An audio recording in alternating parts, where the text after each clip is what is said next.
What's up, guys? Today we're going to be taking a look at another of Super7's latest Masters of the Universe Classics figures, a very long time fan favorite requested figure in this line, and he's finally here. We have got the mini comic character Lodar.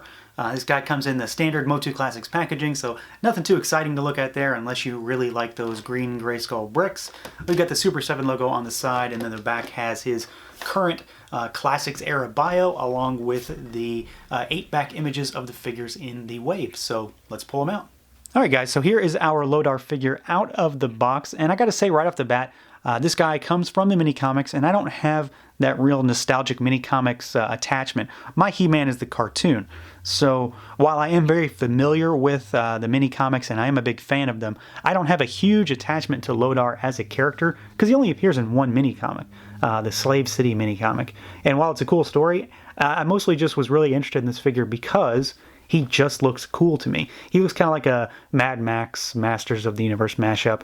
And he's got a striking purple color scheme, and I'm just a fan of his overall look. And I think Super7 really did a good job on this figure. I think he looks very much like his mini comic counterparts, and this figure has no real problems that I would speak of. I feel like it's very technically sound. I think it's very good.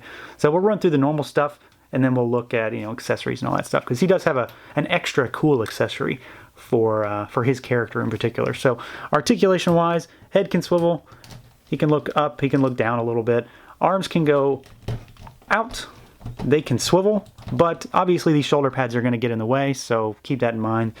Bicep swivel, we've got a single jointed elbow, a hinged and rotating wrist, we have an ab crunch so we can go back, we can go forward, we got a waist twist, legs can go all the way out. They are going to kick forward only a bit unless you twist them, because we do have a twist at the thigh, and then they kick back. We've got a single joint at the knee, we have got a rocker and a hinge down at the ankle. So, standard Motu Classic stuff, you're not going to get anything extra, but you're also really not missing anything for those who are familiar with what this line has consistently offered over the years. Now, as far as his look, like I said, I dig it. I think it's really cool. I like his color scheme. I like the bright purple. I like the metallic accents all over the armor. And he just has a cool, striking design. That's really all it is. He just looks kind of, menacing and evil while still being relatively simplistic in design. So I dig the head sculpt and that helmet. There's a lot of shading going on with this metallic paint. So we've got the blacks, we've got purple, it's a really dark metallic blue. It might be hard to pick up depending on how the light's hitting this guy, just through the camera. But we do have a lot of metallic paint all over him, and it does shine pretty well from where I'm sitting. So, hopefully that comes through for you folks out there. But I do like his armor. I like the spikes on the shoulder pads. The armor does appear to have been removable. I don't think it is. Just like I've seen with other figures in this line from Super7, they have the same kind of flaps and pins that the normal Motu Classics armor would have, where you would just pop it out and then you could put it back in, but it all seems to be glued shut, which for me isn't a big deal because it's not coming off anyway, but your mileage may vary on what you actually want to do with that, so keep that in mind. I'm not going to try to pry this apart and then have to fix it later, because I'm not in the business of re-gluing my figures if I don't have to.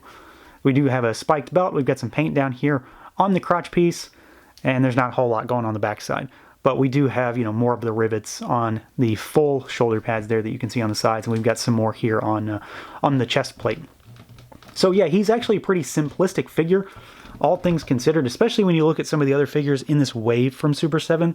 I'm thinking of Fangor in particular. He's fairly intricate. Lodar is a very cool character, but he's actually not overly detailed. He's basically a guy with some armor that has spikes on it.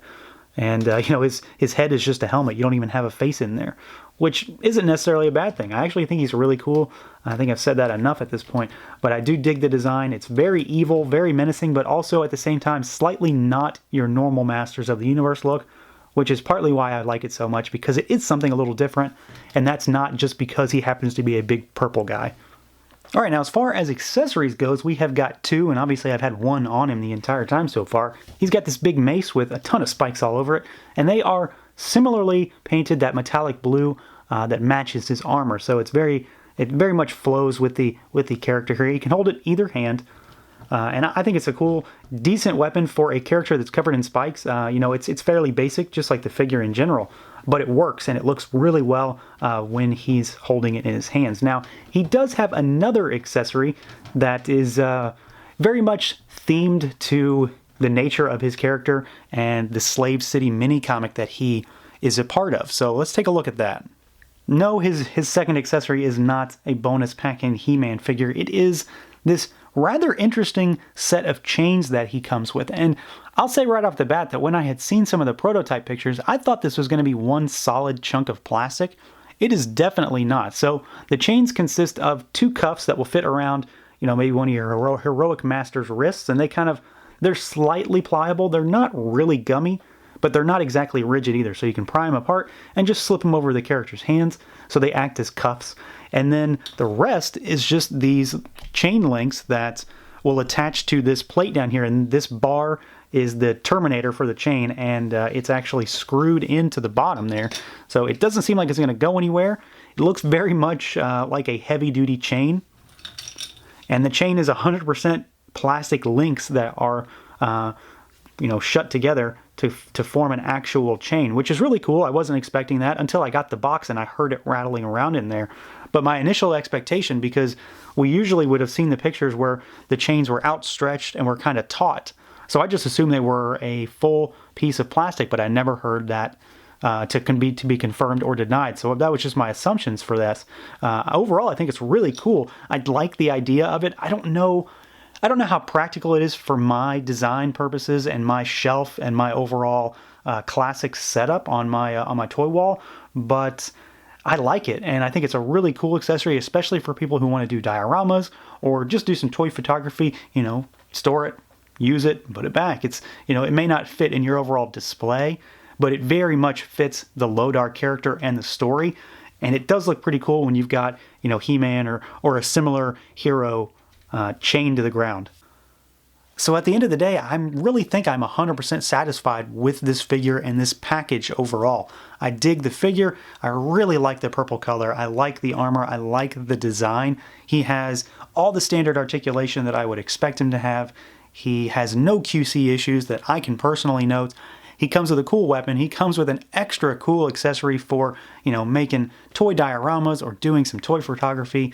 That chain link is very nicely done. I'm very happy they included it, and I'm very happy that it's actual chain and it's not a solid piece of plastic. So as far as I'm concerned, this guy is a winner and definitely one of the better figures that Super 7 has released in this first offering. So that is going to do it for this look at the Masters of the Universe Classics Lodar figure from Super 7. Feel free to like, comment, subscribe, and share, guys, and until next time.